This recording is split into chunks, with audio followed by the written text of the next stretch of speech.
Bueno, pues a mí me da un enorme gusto tenerla hoy aquí con nosotros, a esta mujer, la verdad, una activista, defensora de los derechos humanos. Pues la historia de una niña con sueños, los sueños de la niña de la montaña. Eufrosina Cruz, que nos viene a presentar hoy aquí su libro, tal y como acordamos en nuestra más reciente entrevista, que no será la última. Haremos muchas más, porque pues tú siempre traes algo entre manos, y en esta ocasión es este libro, mi querida Eufrosina. Al contrario, Adela, es un libro que es como mi segundo bebé, como te había yo dicho. Es un libro en donde está plasmado mi historia, por supuesto, mi lucha, mi paso por la política, sin lugar a dudas, pero es un libro en donde quiero que el lector, cuando lo tenga en sus manos, sepa que a través de rebeldía, a través de aspiración, a través de sueños, a través de terquedad, se puede lograr las cosas. Nada sucede por arte de magia. Yo tuve la oportunidad de conocerte en 2007, me acuerdo exactamente, y lo hablo en este libro, de las cosas que más me impresionaron la primera vez que llegué a esta Ciudad de México a los 27 años. A los 27 años esta niña se subió en un avión, imagínate, la sensación de llegar al aeropuerto, de desafiar y de llegar como en este estudio, de cómo la magia de la comunicación de la voz me hizo visible a este México, y le dijo a este México que esa niña que a los 12 años desafió las reglas de su entorno, le dijo a papá: no quiero repetir la historia de mamá, no quiero repetir la historia de mi hermana, de mi abuela, quiero decidir por mí cuántos hijos tener o no tener hijos, ¿no? Si casarme o no casarme, exacto, ¿y con quién casarme? Exacto. En todo caso. Entonces, hace más de 14 años, sin ese espacio, Adela, este sueño de la niña de la montaña no fuese posible. También por eso para mí era importante. Es que cuando yo escuché hablar de Eufrosina, yo dije, yo quiero conocer a Eufrosina, ¿no? Y para mí era emocionante ver, imagínate esa niña de la montaña que su sueño era ir al cuarto de su maestro, que no sabía hablar pues el español, y que su maestro era su aspiración de ella, porque su maestro se ponía esa cosa que hoy se llama desodorante, crema, y que su entorno de esa niña no había, y que su cuarto de su maestro era el espacio más bonito que sus ojos veían, y esa niña empezó a aspirar a eso, pero llegar a esa ciudad, y dije, wow, sí existe eso que vi en el cuarto de mi maestro, ¿no? Esos dibujitos, esas paredes que se llaman edificios, ¿no? Y entonces, sin lugar a duda, el espacio de ese entonces, Adela, pues también marcó este libro. Forma parte de los sueños de esta niña de la montaña. Ahí estamos, y ahí hablas de la entrevista, cosa que yo agradezco muchísimo. No, al contrario. Hemos platicado en algunas ocasiones que, pues, quienes la entrevistamos por primera vez fue primero Sergio Sarmiento, compañero el nuestro. Mismo día. Y después inmediatamente, es que él tenía el programa en la mañana, yo en la tarde, y entonces el mismo día hicimos esta entrevista porque, claro, pues a mí me encantó tu historia, tu atrevimiento, ¿no? Tu audacia, pues, y tu determinación, sobre todo, Eufrosina. La verdad, eso me parece que es bien importante. Yo creo que tienes que hacerlo cuando el mundo te dice que no mereces nada, o sea, cuando todo dice que como que ya está marcado, repetir la historia, y tú dices, no, yo no quiero eso, yo no quiero levantarme todos los días a las 3 de la mañana y ser la última en dormir y desafiar. Y hoy hablar en el libro el desafío de haber logrado una reforma a la Constitución de mi estado, de mi país. Imagínate esa niña mocosa, piojosa, arriba de su burrito, y que en 2014 estaba tocando y trastocando la Constitución de su país, y en ese mismo año estaba llevando la voz de su país en Naciones Unidas, ¿no? Y que le estaba diciendo a México y al mundo que se necesita reaprender a ver a las mujeres, reaprender a ver a los pueblos indígenas, que no somos grupos vulnerables, que no queremos subsidios, queremos estar en las tomas de decisiones, y que también aspiramos y soñamos. Claro. O sea, los pueblos indígenas aspiramos y soñamos, y que no queremos estar en en estos grupos vulnerables y que otros decidan por nosotros. De esto habla Los sueños de la niña de la montaña. Ojalá. Y es que yo siempre he dicho, Frosina, y seguro estarás de acuerdo conmigo, que la pobreza tiene rostro de mujer. Por supuesto. ¿No? Que en este país ser mujer es una triple condena cuando eres indígena también. Y cuando Porque eres niña, mujer, indígena, pobre, es una triple condena. Y niña es 4. Porque imagínate una niña a los 12 años abajo de esa cobija, como lo hablo en el libro, ¿a quién le dices que no te quieres casar? ¿A mamá? Por supuesto que no. ¿A tus hermanos? ¿A papá? Si es el que va a entregarte. Y que te digan que es normal, y que te digan eso es su costumbre, que te digan es que así es. Pues no, así no es. Ese no es su costumbre. El uso y costumbre que defiendo y que yo hablo ahí es mi cultura, es mi lengua, es otra cosa, claro. Pero no la violación a los derechos humanos, y que no son casos esporádicos. Una niña que esté en esa situación hoy en este país, todos somos responsables. Por eso es este libro, Los sueños de la niña de la montaña. Fíjate, estaba yo pensando en preguntarte lo siguiente y me acordé de Rigoberta Menchú y este libro que se llama Soy Rigoberta Menchú y así me nació la conciencia, porque yo te iba a preguntar, ¿cuándo, en qué momento te surge esta conciencia de que no quieres vivir como, pues, en ese momento te condenaban a vivir las circunstancias? Por supuesto, yo creo que el día que conocí el cuarto de mi maestro, porque imagínense un pueblo que hace más de 30 años en este país no existía. Bueno, hace 14 años no existía en el mapa de este país. Sin luz, sin carretera, en donde la monotonía era levantarse a las 3 y ser la última en dormir, en donde la normalidad es ayudar a mamá a servir. Y de repente llega un maestro diferente a los hombres de la comunidad, que llevaba canicas a la niña a jugar, que soy bien chingona para las canicas, y que de repente llega a esa romper ese paradigma, y que su cuarto era el más bonito, y tú dices, ¿cómo le hace?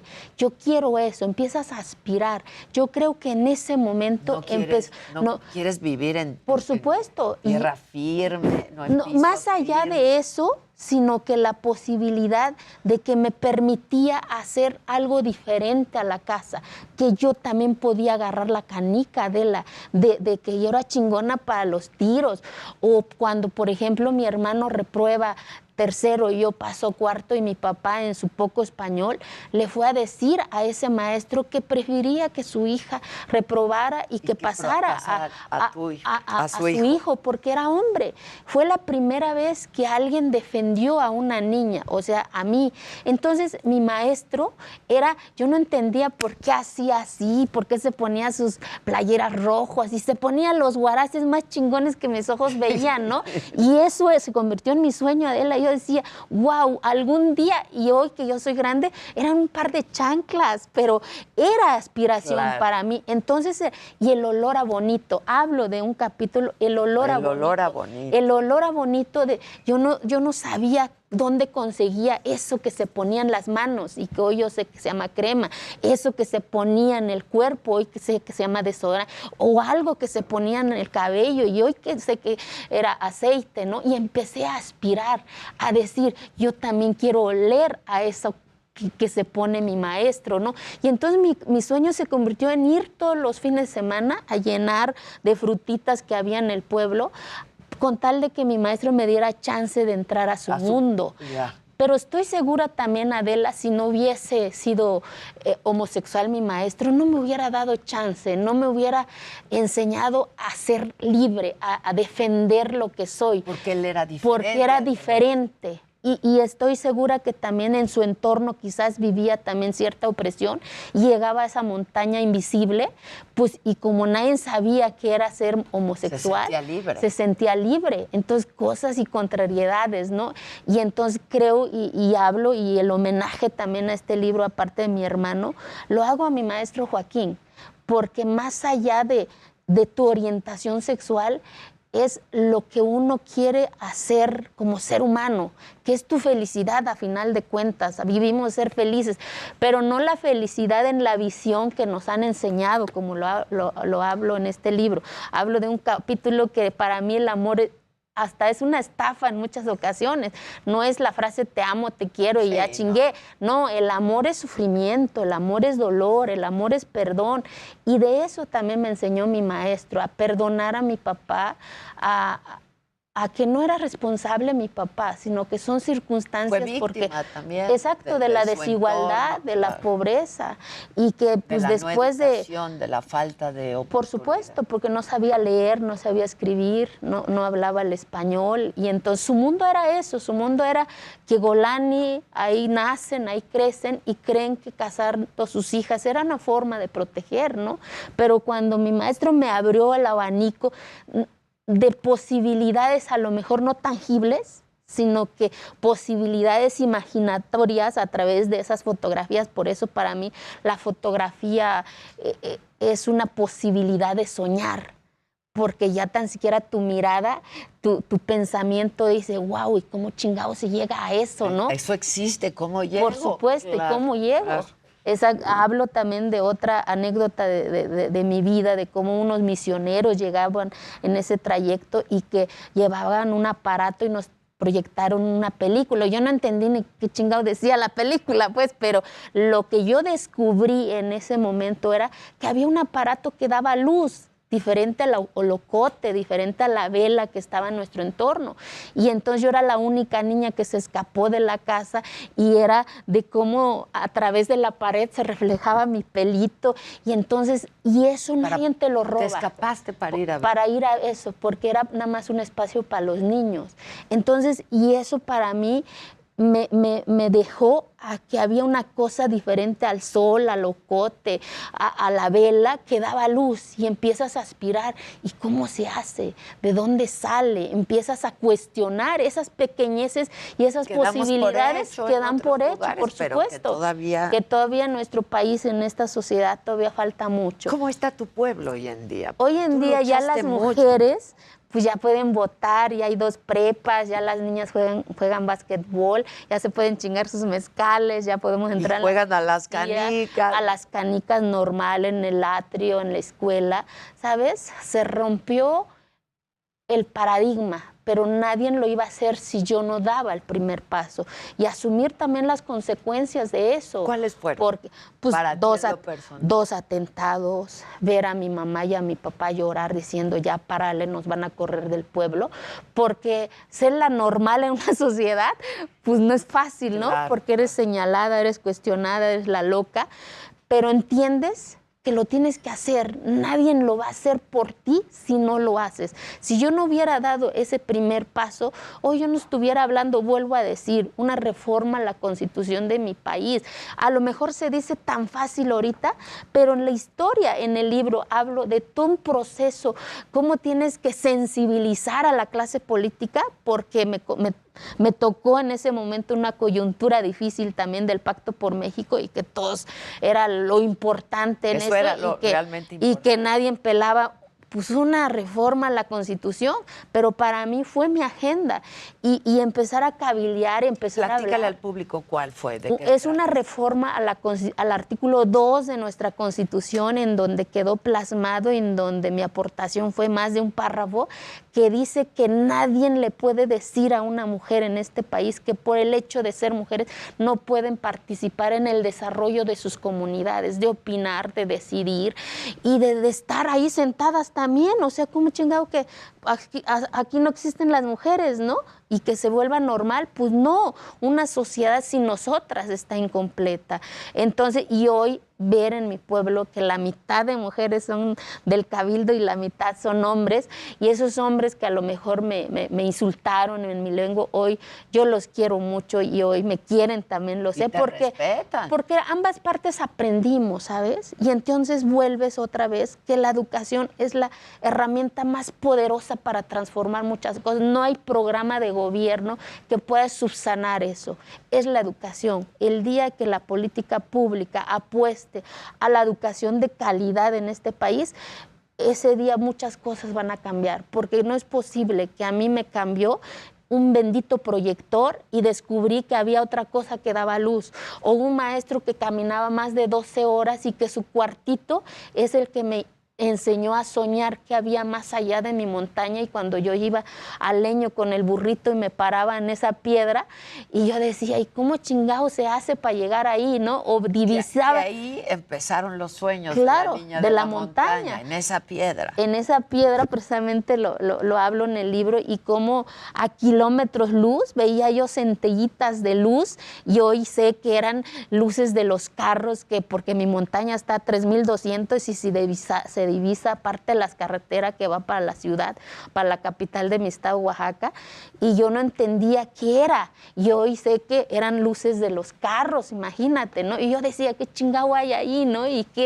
cómo se llega ahí, de qué son. Claro. Y eso es lo que yo hablo en este libro, Adela. Yo quiero que las personas, ojalá que nos lo permitan, que me permitan que tengan y me hagan el honor de tener este libro en sus manos, que sepan que a pesar de la adversidad, a pesar de lo adverso que puede ser el mundo, a pesar de que el mundo te diga, estás loca, ¿cómo chingado piensas hacer eso, no? O eso es imposible.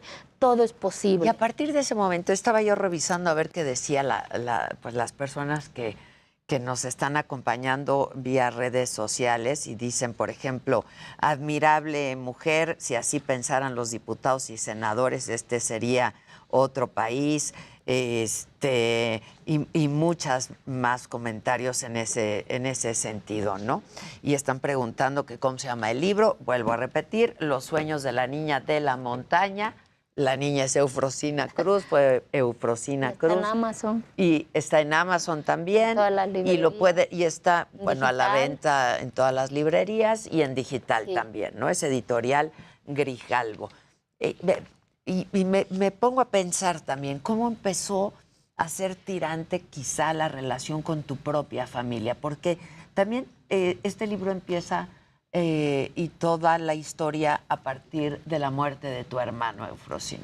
Exactamente, hablo precisamente, primero empieza una pesada caja de sueños, ¿no? De cómo esa noche que salí de mi tierra a las 2 de la mañana y vuelvo a revivirlo, como un día antes mi mamá en silencio hizo mi maleta, según ella, en cajitas, porque no había mochila en ese entonces, y puso mis mejores, ¿no? puso mis mejores ropitas, ¿no? Y en silencio total, y recuerdo muy bien el valor de los 100 pesos, como de esa bolsita de nylon me puso los 100 pesos.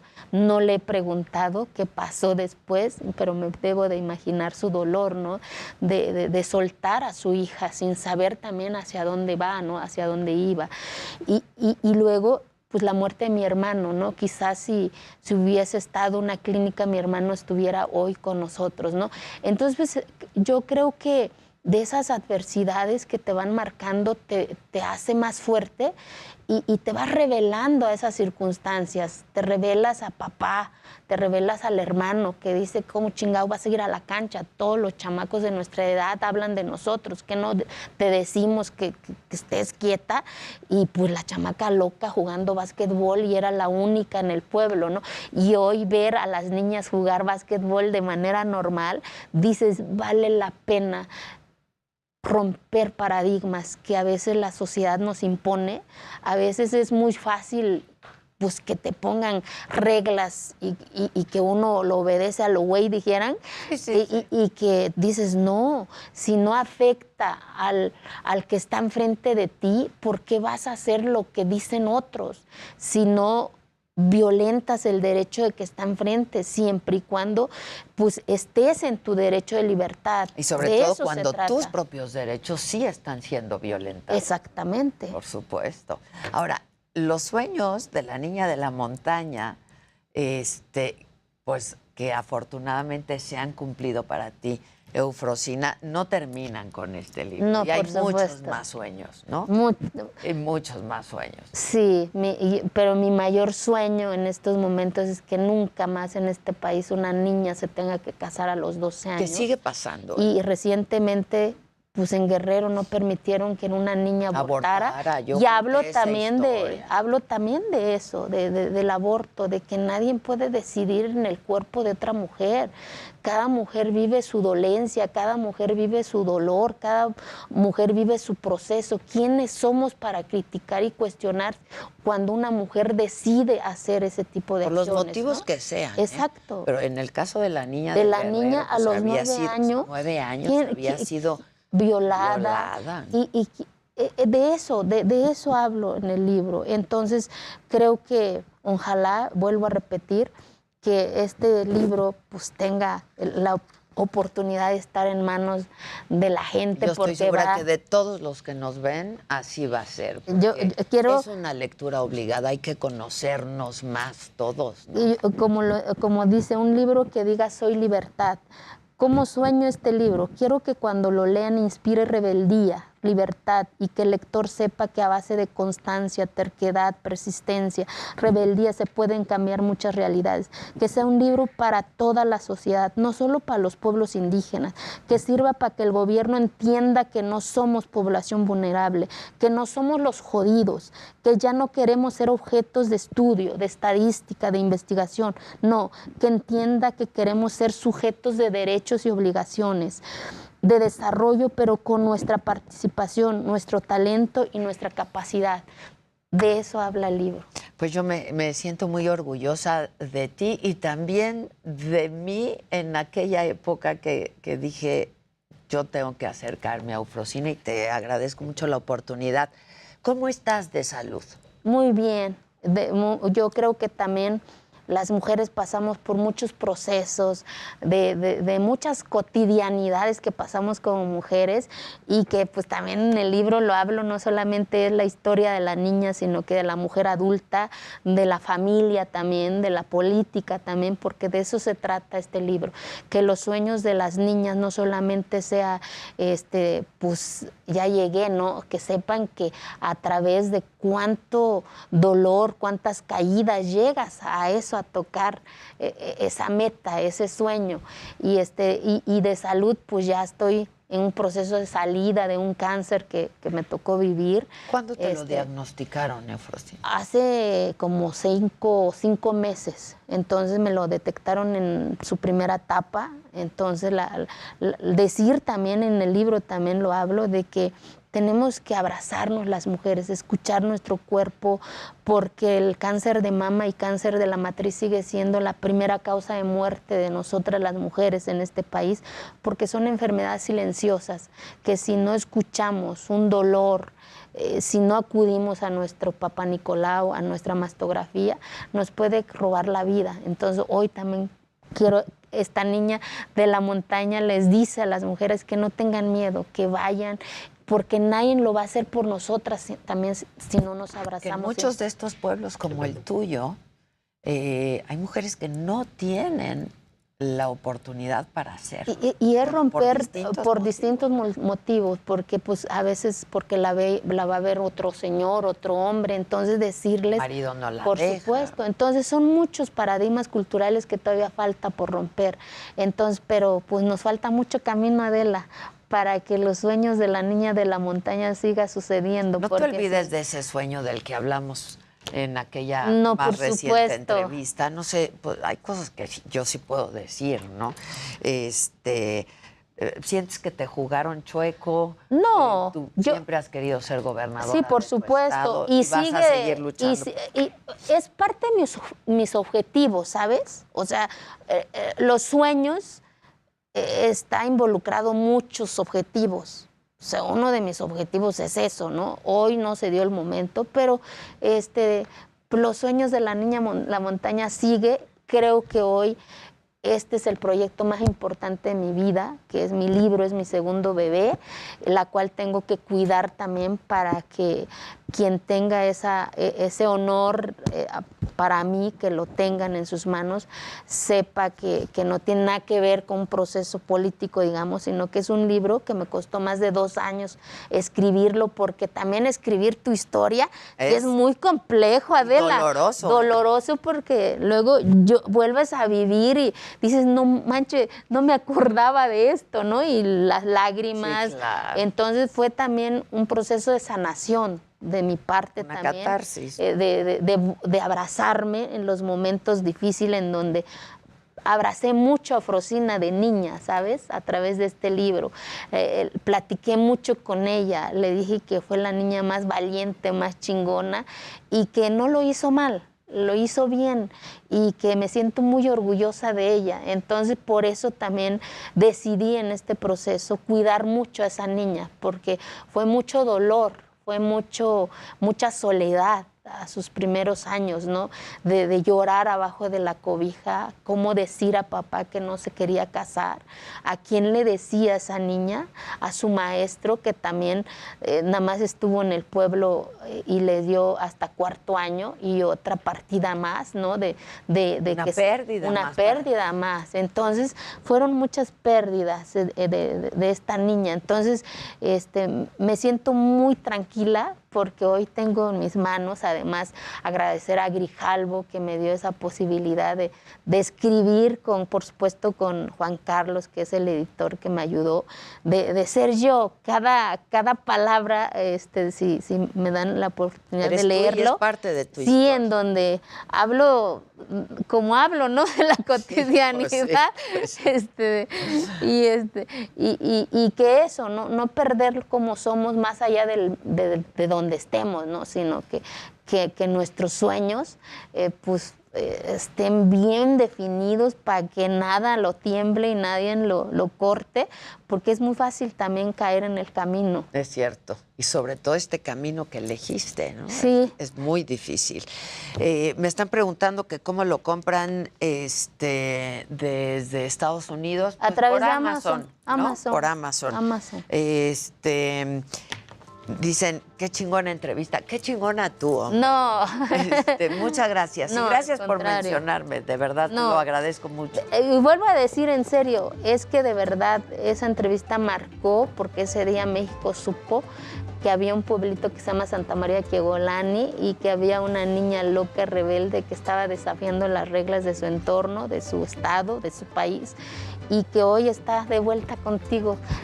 Y así estaremos. Muchas gracias. Al contrario, muchas gracias. Muchas gracias. Hacemos una pausa y regresamos rapidísimo con mucho más. No se vayan.